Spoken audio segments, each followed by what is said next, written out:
Good morning students, I am MRK. Today class 10th max பார்த்துக்கிட்டு இருக்கோம். Chapter 8 statistics and probability example sum பார்த்துக்கிட்டு இருக்கோம். என்ன ரைட்டா probability sum பார்த்துக்கிட்டு இருக்கோம். Okay 8.28 examples. Two dice are rolled together. Find the probability of getting a doublet or sum of faces as 4 அப்படின்றது. இதுவும் ஆறுன்ற சம் தான், 5 mark சம் தான், very very important sum. So please கேர்ஃபுல்லாக அண்டர்ஸ்டாண்ட் பண்ணிப்படி. ஆறுன்னு சொல்லிட்டாலே அடிஷன் தியரத்தை அப்ளை பண்ணணும். அடிஷன் தியரம் மறந்துடாத, பெருசாக போகும் கணக்கு. ஃபைவ் ஸ்டெப்ஸ் வரும்டா, அதை கண்டுபிடிச்சி பார்த்தாலே தெரியும்டா. அப்போ போட்டு காட்டுறேன் பாரு. முதல்ல வந்து 2 days அப்படின்றனால அதுக்குள்ளே சாம்பிள் ஸ்பேஸ் எழுதுனோம்னா எழுத்தான் ஆகணும். 1,1 1,2 1,3 1,4 1,5 1,6 அப்படின்னு எழுதணும்.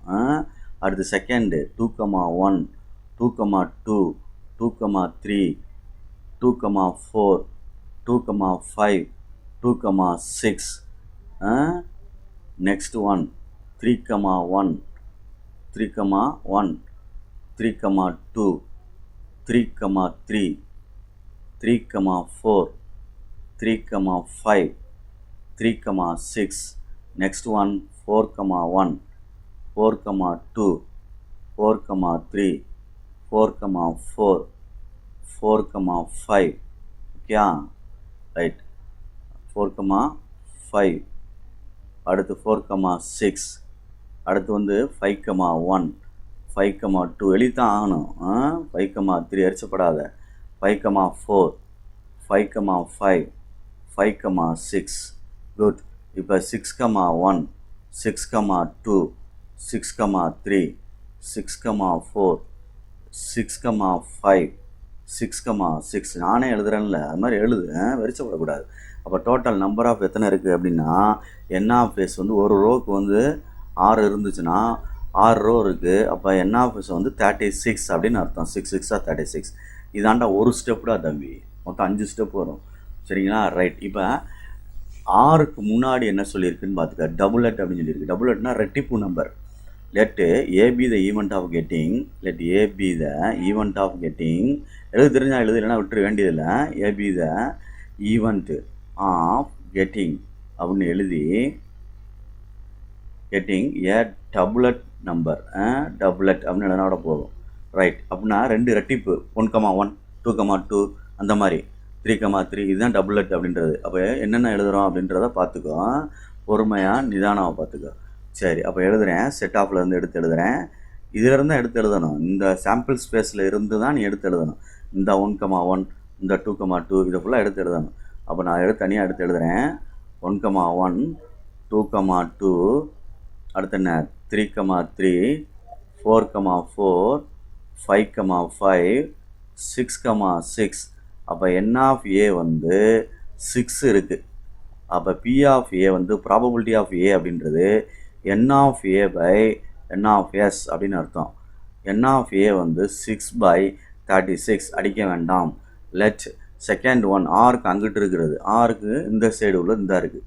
Some of the faces as என்னது 4 அப்படின்னு கொடுத்துருக்கு. Let B be the event of getting, B be the event of getting அப்படின்னு கொடுத்து சம் ஆஃப், சம்முனா கூட்டல், ஆஃப் ஃபேஸஸ் அஸ் என்னது 4 அப்படின்னு கொடுத்துருக்கு.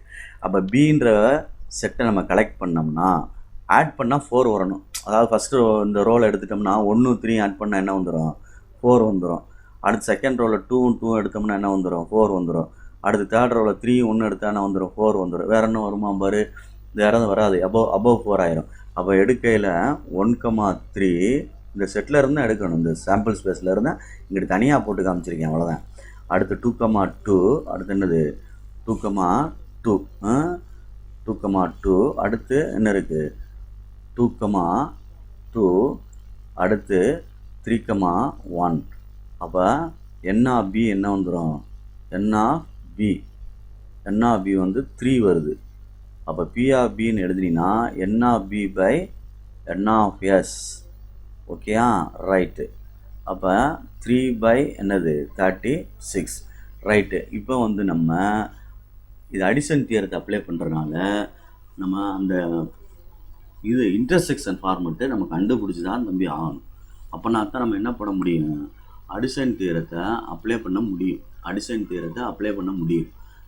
அடிஷன் தியரம்ன்றது என்ன உனக்கு தெரியும்ல?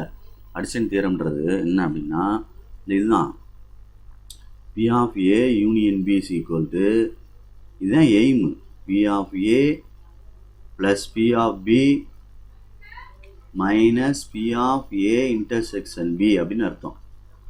அப்போ இது கண்டுபிடிக்கணும்ல, இது ரெண்டும் கண்டுபிடிச்சிட்டேன், பி ஆஃப் ஏ கண்டுபிடிச்சிருந்தாரு. இது வரைக்கும் ஒரு செட்டு, இது ஃபுல்லாக ஒரு செட்டு, எல்லாமே ஆறுன்ற கணக்கு ஃபுல்லாக 5 மார்க்ஸ் ஃபுல்லாக 5 வந்து செட் ஆகும்டா. இது ஒரு செட்டுடா.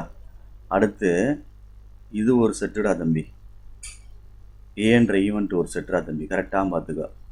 அடுத்து இது ஒரு செட்டுடா தம்பி. எல்லா கணக்குமே இந்த ஆறுன்ற ஒரு கணக்கு இருக்கு ஊற்றியாடா தம்பி, அதுபோல் 5 மார்க் தான். 5 செட்டு வரும், கவனித்து பார்த்துக்க. சாம்பிள் ஸ்பேஸ் ஒரு செட்டு, ஏன்ற ஒரு செட்டு, பின்ற ஒரு செட்டு, ஏ இன்டர்செக்ஷன் பி ஒன்று கண்டுபிடிக்கண்டா தம்பி. இதுதான் முக்கியம். அது சீட்டு கட்டு கணக்குனா அது மியூச்சுவலி எக்ஸ்க்ளூசிவாக இல்லையான்னு பார்த்து செஞ்சேன். இது நம்ம பார்க்கணும் இருக்கான்னு. இந்த 1,3 இருக்கா, இல்லை 2,2 இருக்குவார். அப்போ அதுதான் காமன். இதுக்கு பேர் தான் இன்டர்செக்ஷன் அர்த்தம், 2,2. அப்போ ஒரு செட்டு. அப்போ N of A intersection B என்ன ஆயிடுச்சு, 1ன்னு வந்துருச்சு. அப்போ P of A intersection B formula எழுதுனோம்னா N of A intersection B by N of S அப்படின்னு எழுதணும். அப்போ என்ன வந்துடும், 1/36. அப்போ இங்கே எழுதையில் ஃபஸ்ட்டு ஒன்று 6/36, செகண்ட் ஒன் 3/36, தேர்டு ஒன் 1/36. இப்போ 6 3 9, 9ல் 1 வச்சுன்னா 8/36. 1 8 சார் 8, 7 இல்லை தப்பு, 4 2 சார் 8, அடுத்து என்ன வந்துடும் 18, அடுத்து 2 2 சார் 4, 9, 2/9 அப்படின்னு வருது, 2/9. ஓகே ஸ்டூடெண்ட்ஸ், இதுதான் P of A union B. இப்போ நான் உனக்கு வந்து 2 பாக்ஸ் 3 பாக்ஸ் போட்டு காமிச்சிட்டேன். இது 4வது பாக்ஸ் 1, கடைசியாக ஆன்சர் ஒரு பாக்ஸ், 5வது பாக்ஸ். புரியுதா அப்படின்னு பாரு. சர்க்கிள் ஃபுல்லாக எண்ணி பார்த்தீங்கன்னா தெரியும். 5 மார்க்கு 5 டைம்ஸ் 5 ஸ்டெப்ஸ் வர்ற மாதிரி வரும். அதனால் மார்க் கொடுக்கல ஒரு மார்க் கொடுப்பாங்க. பார்த்து வெரி வெரி இம்பார்ட்டன்ட் சம். ஆறுன்னு வந்துட்டாலே அடிஷன் தியரம், இதுக்கு பேர் தான் அடிஷன் தியரம், கூட்டல் தேற்றம் அப்படின்னு தமிழில் சொல்லுவாங்க. அடிஷன் தியரம் அப்படின்னு சொல்லுவாங்க. Okay students, thank you.